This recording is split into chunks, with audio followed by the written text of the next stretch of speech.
Okay, here we are, episode 10 of BT IndieCast. I got Seth Ferguson. You are the first 10. double-digit guy. All right, yes. How you doing, Seth? I'm doing fantastic. Appreciate you coming in and Glad you hanging out today, man. You're at the world headquarters. This place is so cool. What you guys have done to this place is just amazing. Well, it's kind of just an exaggerated man cave syndrome, but we have fun, and we're recording a lot here, and we do the IndieCast here, so. And the ambiance, you really dialed that in. Yeah, into something what do you call cozy. It? Cozy, okay, we'll do that. We'll do cozy. Yeah. But anyway, I do appreciate you coming in. We've talked kind of off and on, and just you're a busy guy, and I'm a busy guy, so, but now we're here. You're all over the map. Well, always. What can I say? I'm in the middle of something all the time, good or bad. But today's about you. Episode 10, the double-digit episode, so we got to do something special. I don't know what that is, but we'll do it in post. It's some explosions, fire in the eyes or glitter. Something. Yeah. But I want to talk to you, like the IndieCast we do, we more than talking to bands at this point, we try to talk to people who are kind of do some stuff in the industry, the local scene, like me and Anthony were saying, the hustle, The hustle, and that's what you have to do. And our area is a real good place right now. I mean, as far as the scene, it's real busy. A lot of bands are getting to play, and a lot of people are helping that out. And early on, you guys, with the Foxy Friends show, really started that, and with bringing on local guests and doing interviews and letting them sing on the radio. I mean, they got to be on the radio. Yeah, because why not? There's so much talent. Right. Why wouldn't you, help facilitate that in any way that you could? Exactly. And I mean, I remember seeing. You've. How long have you been doing that? It's just a little bit over a year now. Wow, you have had a lot of people on then, haven't you? Our first inaugural guest was Mr. Sean Whiting. Sean Whiting. Yeah. Couldn't ask for a better first one. That was so good. They gave me the idea and asked me to run with it and book as many people as I could, and that was my first thought. Mr. Sean. Cool. Well, explain to everybody the format of what you do when you bring on your local guests. Normally, we have them find our location, which sometimes if you give them a certain address, Google sends them straight out into a field of nothing, which is just totally hilarious. So then they call 5 minutes before airtime, like, I'm in this field. But we have them come up to the studio. We kind of gas them up. We give them as much coffee as they need. We give them the coolest water in Harold, Kentucky. We have this extreme cooler that pumps out some high-quality H2O. Hey, that's good to have at a radio station. That's right. Yeah. We kind of place him in the hot seat. Yeah. Give him a few minutes. We kind of get some sound checks, and then we just kind of roll with it. And so I'm sure you prepare way more than me with the questions. You do a little research. I would like to say I do.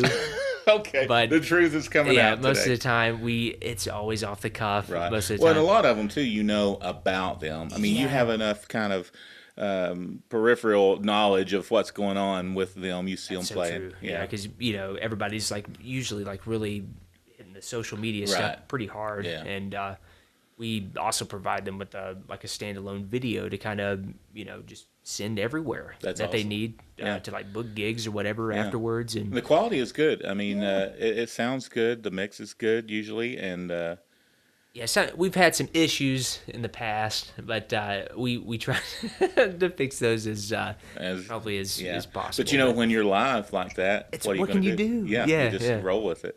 That's good though. It takes a special person to kind of handle those situations. Yeah. And it's really cool seeing you guys do that. Did that idea for local artists? I mean, did it come from above? I mean, did it came Adam? From Adam? Yeah, okay. Adam. Awesome. I think he always wanted to do something like that, and we and there had been DJs in the past at the station that had tried to do it in some respect, but we just kind of made it happen. Well, technology is changing so much. Now you can stream, and used to it was an act of Congress, and it looked horrible to stream, and now you guys have the ability to stream and broadcast live, and everything is synced up and looks good and sounds good, and I mean, you get some crazy views too. Some of those, Yes. it's kind of I think back in the residual. Starlight Review, Yeah. they had like the highest numbers that we've ever That's awesome. achieved. That's which cool. is great because they're and doing that, bringing in the local bands into the radio station, because notoriously radio stations are like these ivory towers on these hills that no one knows what goes on there, and no one ever gets to be a part of it. And you guys really tore that down, and it's really cool because everybody gets to. Well, I don't want to say everybody, but I mean, you've opened the doors for dozens and dozens of people to come and be a part of that. That's what I tell everybody that comes up, that right after they play, usually that we're a tool for them to use. Right. If they ever want to come up again, just send me a message. That's awesome. If they have like any releases, any big Right. shows coming up that they just want to come up and just kind of project their excitement about it. Right. Just, why not? Exactly. We have that so was much perfect, time to though, fill. when you said that. Why not? Why not Yeah. do it? It's crazy not to be a part of the community. Well, you look at any other like successful area or any place that has like a really vibrant like music scene, and Right. that's what's needed. Radio is involved, and they're involved. They are on the pulse, of the local music scene. If you want to be included in it, you need to be. You have to be right there. Yeah, for sure. Speaking of that, have you ever been the guest on the show? Have the roles reversed? I've had to do it twice. We had one like last minute. The first time I was on the show, we had a last minute, like 30 minutes before the performer was supposed to come up. They canceled, so I was like, ooh. Right. One of the interns, our big boy, he just graduated, Alex with Calix. He's so funny. He went home, grabbed his guitar really quick.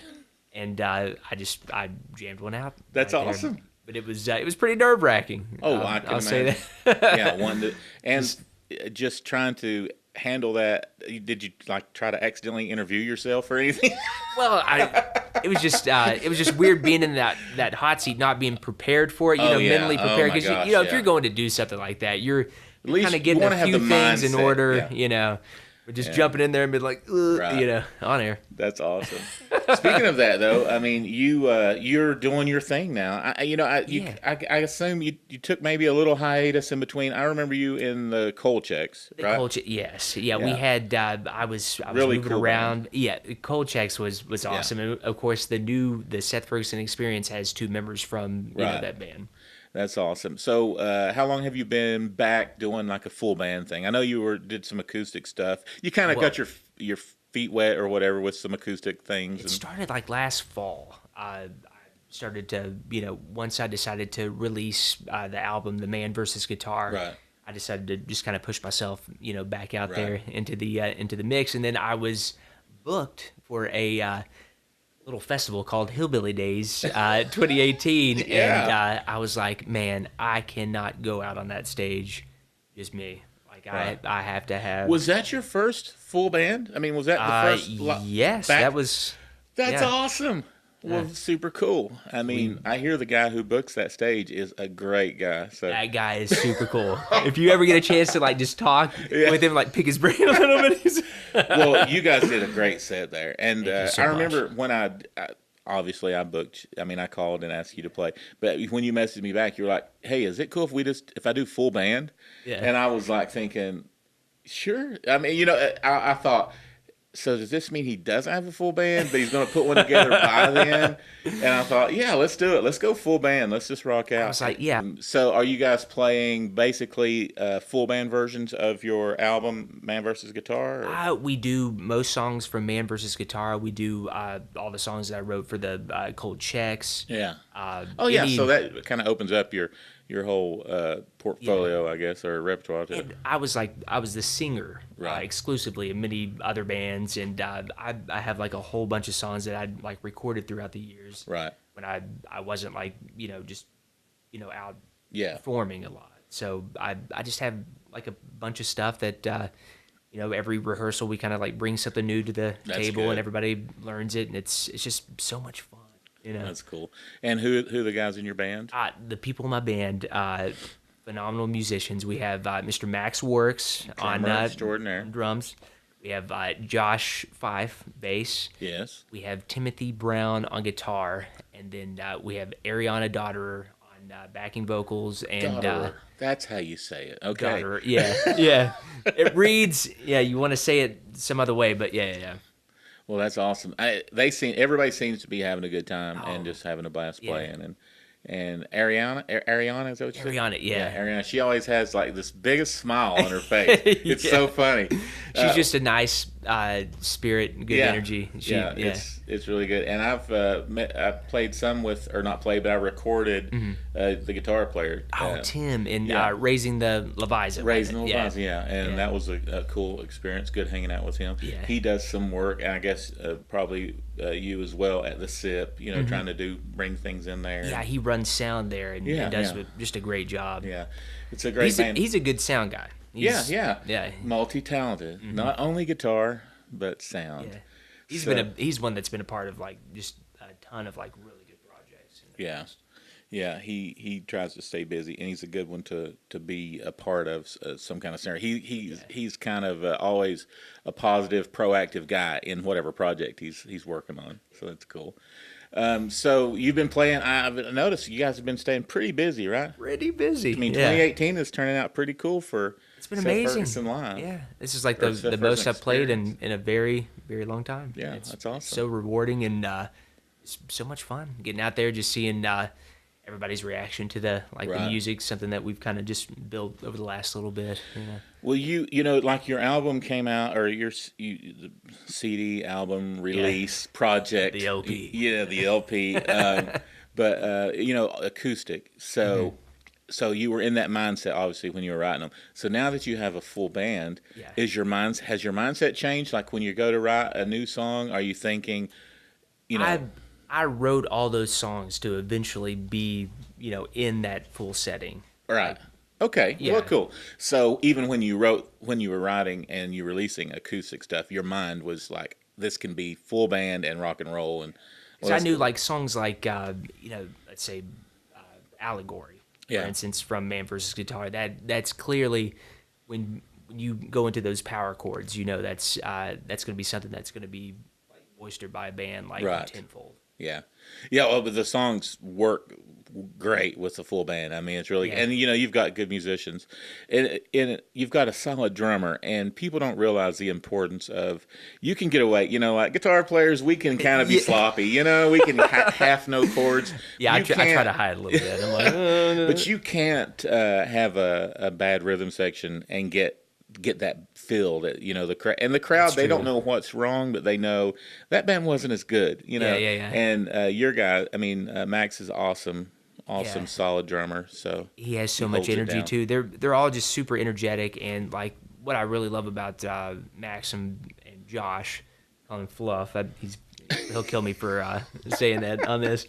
But they're so like creative. Like we can the three of us can be in a room and. Like last night, we had a rehearsal at this new spot that we're rehearsing in, and we right when we plugged in, like we came up with a new song. It's just like That's just good, magic, man. And it just feels so good. It always just feels right. And while that's there, you abuse it. You know what I mean? Write and create and record. Keep it going. Yeah. Because and maybe it doesn't happen to everyone, but I went on a ridiculously dry spell. I could not write a song to save my life.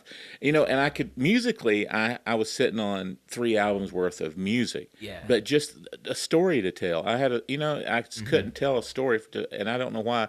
And some people tease me, like, well, you don't have anything bad going on right now, And I'm like, well, maybe you don't have to just be angst ridden to write a song, but, but I don't know, but actually, some of my greatest material has come from that sense of despair. But, well, not to interrupt you, but I will say that I have written like a happy song lately. Hey, yeah, which is it's strange. It's a little it feels a little this? Too like kumbaya, like I don't know. I was like, what's going on here?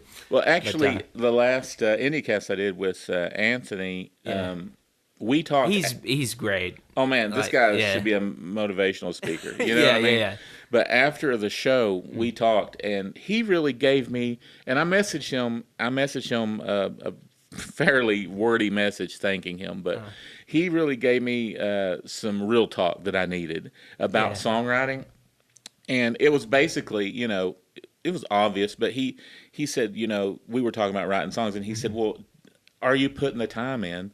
And I was like, well, I'm so busy and this and that. He was like, but then you need to put the time in. If it's a priority for you, then make it a real priority. And you need to songwrite. You need to sit down, spend some to come over here. Don't answer the phone. Don't try to mix somebody's project and put some time in.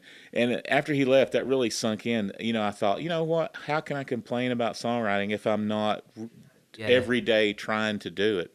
And so I started. Thanks to him, I started putting the time. I would come over here, not answer the phone, start trying to write, and lo and behold, I've started writing again. Yeah. And you know what's awesome about that is, Anthony's from Virginia. He's in another world. 5 years ago, 6 years ago, when the scene wasn't doing what it was, we would have never got to talk. We would, you know what I mean? Like there's such a relationship, such a barrier scenario going on right now with people supporting everybody, and you are always supporting other bands. We're not in competition right now. It's a great place. Yeah. Years ago, bands didn't talk when they were both playing the same venue. I remember. You remember those kind of scenarios? Yeah, just and it was cutthroat, and you hear it's like rival like high schools. Yeah, and you hear crazy stories of PA sabotage and fans leaving, and now it's like you always know when you're going to play because 7 other bands share your post. You know what I mean? It's amazing. Yeah. And I just thought with Anthony, I thought, man, because we're in this place right now, he felt the need to help me in my songwriting and everything, and we got to hang out here, and it was really cool. And so I did. I sent him a big thank you email. I was like, dude, you really kicked me in the butt, and I needed to hear that. So I'm songwriting. That's so cool. Yeah, it's kind of crazy. You work with Anthony, right? I mean, I'm actually going there this weekend, this Saturday, to finish mixing on my new album. Yeah. What? Upcoming new album. I shouldn't have said that. It's out now. Oh man, straight to. We're not TMZ, but be all over the papers. But I'm super excited about it, and it's it should be awesome. Like the stuff that we've done at his home studio has been it's hilarious, and just it's been a fun time. Well, super cool. Yeah. Oh, well, Seth, I appreciate you coming in. It's been thank you fun so much for having me, man. Just to talk and to find out the stuff that you guys are doing. If they want to find out about the Seth Ferguson Experience, where do they go? Well, you first go to Facebook, because that's where everybody's at constantly, all the time. Seth Ferguson Music. Yeah. And then I have a website, SethFerg.com. Seth Ferg. I like that. Okay. Nice. Does anybody ever call you Fergie? Sometimes they do. Yeah. I kind of want to now, but we'll talk about that later. I always claim Fergie as a cousin. That's good. That's good. My cousin Stacy. I actually have a Stacy Ferguson cousin too. Well, there you go. Well, that's cool. And then, how about your Foxy and Friends? Foxy and Friends. That's every morning, Monday through Friday, from 7 to 10 a.m. And of course, on Fridays, we have the big Acoustic Friday segment at 9:15. 9:15, 94.3, right? All right. Well, listen, it's been a blast. Episode number 10, Mr. Double Digits himself. Cool. I appreciate it, and we will stay in touch. Have a good one. Thank you, Tony. All right. See you. And cut.